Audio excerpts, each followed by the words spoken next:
Merhaba arkadaşlar, Servisium'la olan ilk tamirimiz. Evet, bu gördüğünüz cihaz bize ilk geldiğinde tamamen susmuştu. Ses yok, görüntü yok, umut da yoktu. İki farklı teknik servis biz yaparız dedi ama cihazı yüksek ısıya maruz bırakarak susturdular. Özellikle Wi-Fi anten bölgesine fazla ısı verilmişti. Bu müdahale cihazı tamamen susturdu. Sonrasında müşteri cihazdan umudunu kesmiş ve bize getirdi.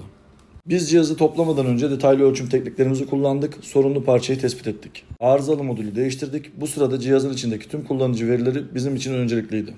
Bilgileri tamamen kurtardık çünkü müşteri yedek almadığını söylemişti ve o veriler onun için çok önemliydi.